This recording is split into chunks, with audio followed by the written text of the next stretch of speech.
Bismillahirrahmanirrahim. Assalamualaikum warahmatullahi wabarakatuh. Untuk video kali ini, saya akan membawakan materi tentang salah satu dari subbab di fungsi kuadrat. Di dalam fungsi kuadrat, salah satunya ada materi bagaimana cara membuat grafik fungsi kuadrat. Di dalam materi grafik fungsi kuadrat, yang perlu diperhatikan adalah langkah-langkah bagaimana cara membuat grafik fungsi kuadrat. Yang pertama adalah kita menentukan dulu si grafik itu membuka ke atas atau membuka ke bawah. Nah, bila pada fungsi yang bisa kita lihat di gambar ini, fungsinya adalah 2x kuadrat min 4x min 16. Nah, untuk melihat grafik itu terbuka ke atas atau terbuka ke bawah, maka kita lihat koefisien x kuadrat. Bila koefisien x kuadratnya itu adalah positif, dalam hal ini kita lihat angka 2, berarti grafik fungsi kuadrat membuka ke atas. Tapi nanti, kalau misalnya ada soal yang koefisien x kuadratnya negatif, maka grafik fungsi kuadrat tersebut membuka ke bawah. Itu yang pertama. Yang kedua adalah menentukan titik potong grafik dengan sumbu Y. Kalau ingin melihat di manakah titik potong grafik tersebut dengan sumbu Y, sangat mudah sekali. Kita hanya melihat nilai C-nya, ya, nilai C-nya. C dalam hal ini adalah konstanta, dia tidak memiliki variabel. Pada soal yang tertera di depan ini, yaitu yang 2x kuadrat min 4x min 16, kita lihat C-nya itu adalah min 16. Oleh karena itu, titik potong grafik dengan sumbu Y berarti 0, min 16. Itu yang kedua. Dan yang ketiga adalah kita menentukan titik potong grafik dengan sumbu X. Dengan sumbu X berarti si grafik itu berpotongan dengan sumbu X. Dalam hal ini kita bisa melihat ada di 2 titik, yaitu di titik 4,0 dan di titik min 2,0.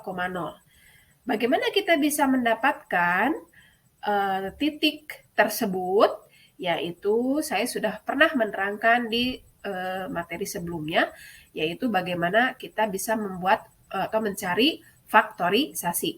Jadi si 2x kuadrat min 4x min 16 kita sama dengan nolkan dulu sehingga kita mendapatkan faktorisasinya, yaitu di x sama dengan min 2 dan x sama dengan 4. Dengan demikian, kita mendapatkan titik potong grafik dengan sumbu X, yaitu di 0, min 2 dan 0,4. Nah, itu yang ketiga. Dan yang keempat adalah kita menentukan sumbu simetri atau garis simetri. Garis simetri ini adalah garis yang membelah grafik fungsi kuadrat tersebut menjadi 2 bagian sama besar. Yang rumusnya adalah X sama dengan min B per 2A. Dalam hal ini, min B-nya adalah min kali min 4, yaitu 4, dan 2. 2-nya adalah 2 itu rumus, dan A-nya adalah 2, yaitu 2. Nah, di sini kita bisa melihat pada gambar bahwa sumbu simetrinya itu tepat pada X sama dengan 1. Nah, dan yang terakhir, kita menentukan titik puncak grafik yang rumusnya adalah A, B, di mana A adalah diambil dari sumbu simetri dan B diambil dari ada dua cara, bisa dengan cara rumus atau yang berikutnya adalah dengan cara mengambil atau mencari nilai fungsi yang X-nya didapat dari nilai dari sumbu simetri. Jadi mencari nilai fungsi yang X-nya disubstitusi oleh nilai dari subsimetri, yaitu yang tadi 1 tadi. Sehingga angka 1 bila disubstitusi ke 2x kuadrat min 4x min 16 didapatkan yaitu x sama dengan min 18. Dengan demikian, grafik fungsi kuadrat yang akan kita buat dari data-data yang kita dapatkan, didapatkanlah dia akan melalui min 1,0, dia akan melalui 4,0, dia akan melalui 0,16, dan dia akan melalui 1, min 18. Demikian video kali ini. Mudah-mudahan kalian paham ya bagaimana cara membuat grafik fungsi kuadrat. Assalamualaikum warahmatullahi wabarakatuh.